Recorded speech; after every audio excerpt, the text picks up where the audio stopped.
You're listening to the Bear in Mind podcast, episode number 95. A podcast uncovering identity, color, and love, where driving yourself crazy is totally sane and curable.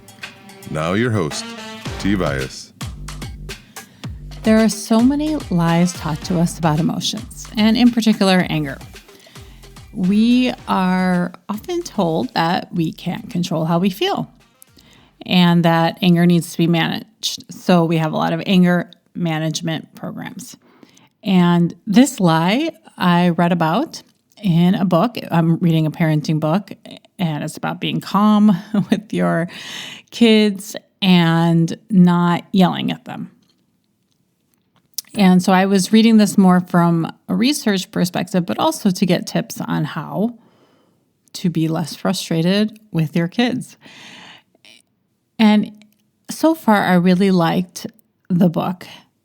It had a lot of useful information and reduced the guilt that parents feel when it comes to getting angry with their kids, especially when that anger manifests as yelling. And so, but then all of a sudden, there was this part where it said, you can't control your anger.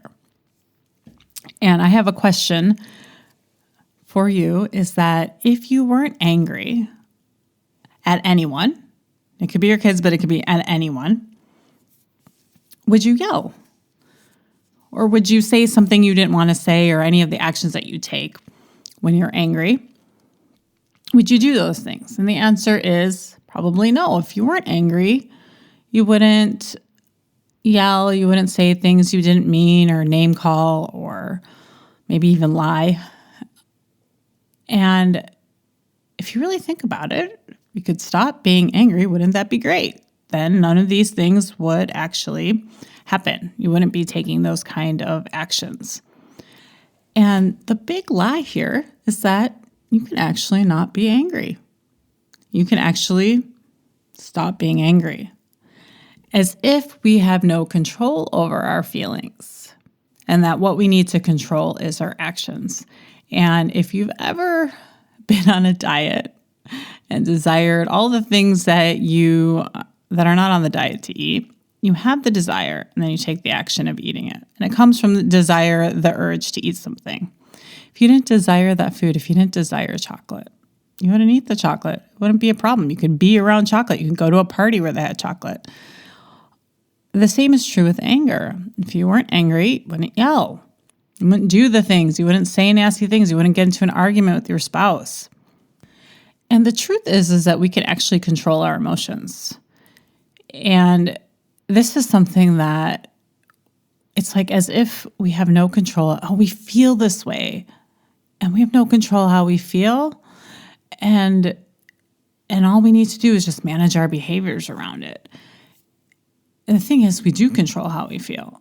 And there is one way you can know that you control how you feel. If you are in a traffic jam, sitting in a car, if you're on bicycle, walking or whatever, and it's really busy, everything's moving slow. Notice that some people get upset. Some people name call, some people honk their horns, and other people don't. Other people are listening to their podcasts. Other people are daydreaming. People have different reactions to sitting in traffic. People have different reactions to a lot of things. Some people don't cry at a movie. And so the idea that we don't control our feelings is false, because if you really look around at everyone, you can see that everyone has a different emotional experience in the same exact situation. So then it stands to reason we can then control how we feel. And that is such great news, because as I was reading this book, and as the author was telling me, a parenting expert, that I can't control how I feel, but I need to do all of these actions or stop doing these actions and taking more action like self-care and all of these things, I'm going to all of a sudden stop yelling at my kids. And I know this to be false, not because of how our brains work and how emotions work, but because I am a lot angry. I've worked on my anger from anger, not from the actions I took from anger. I worked on understanding where my anger was coming from. And then the rest of the actions that I wanted to stop doing, I stop doing, and I'm less angry, and I feel better. And so, and it gives you a sense of powerfulness to say, oh, I can control how I feel. Now, it's as simple as that you can control your anger, and you can work at being less angry. You can work at, if it's in a traffic jam, you can be less angry at it. If it's at your kids, if it's at your spouse, whomever, you can work at being less angry. It's as simple as that. It is difficult to change the neural path to your automatic reaction of feeling angry and then from anger yelling at somebody, and taking that kind of ingrained path in your brain that's been grooved since your brain has been developing. But we know that the brain is plastic, so you can change that pathway and therefore cut that pathway that then generates the emotion of anger that leads to all the things that you want to stop doing from that emotion. So how can you control anger? If it's a simple process, yet it's going to take some time to create a new pathway so that it doesn't generate anger in you, in your body. Where is it a place you can start? And the place that I started, and where a lot of books and things on emotional health I find are quite helpful in this, is that you allow your anger. You don't judge it. You don't feel guilty about it. Now, that's easier said than done, because a lot of us who want to stop behaving a certain way from a place of anger is that we feel guilty. We feel bad. We're ashamed of ourselves for behaving in some way. We feel bad we yelled at the person we love. The advice often is to, manage those behaviors. And what I'm saying is manage the emotion that comes after the anger, is the guilt, is the feeling bad, the shame, as if you did something wrong. And give yourself permission that you were angry and that happened, that's your pathway. And to reduce the guilt first. So focus on feeling bad, because the pattern that happens when it comes to trying to control our feelings is we tend to put feelings into good or bad feelings. So we think anger is bad and therefore we shouldn't feel it.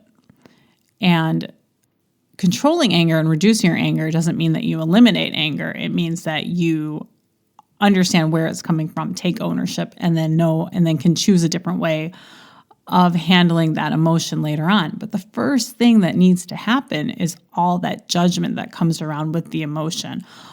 All of the other emotions that come after you feel angry, after you take action from a place of anger, is to look at your guilt.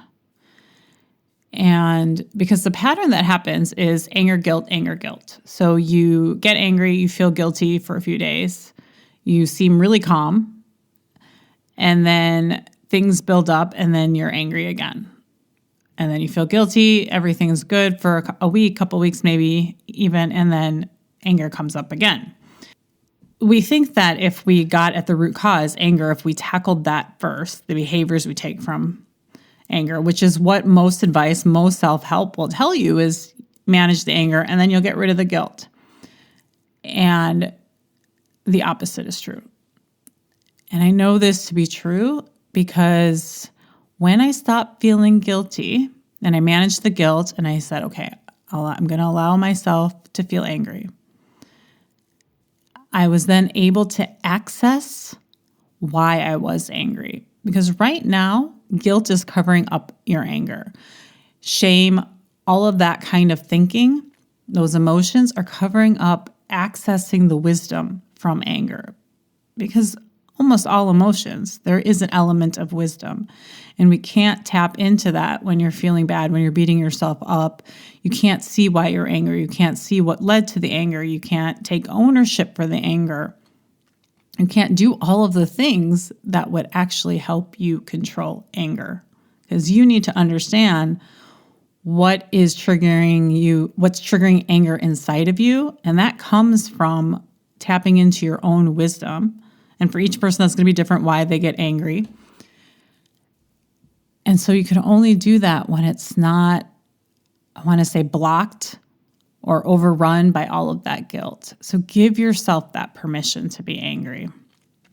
Allow it. And even to the point where you plan for it, plan that you're going to be angry. If you're a person that gets angry in traffic jams all the time, plan that you're going to get angry. If you're a person that at the end of the day is probably going to yell at your spouse or probably going to yell at your kids, plan for that. Know that it's coming and say, yes, I'm going to be angry. And when it does is, yes, I was angry.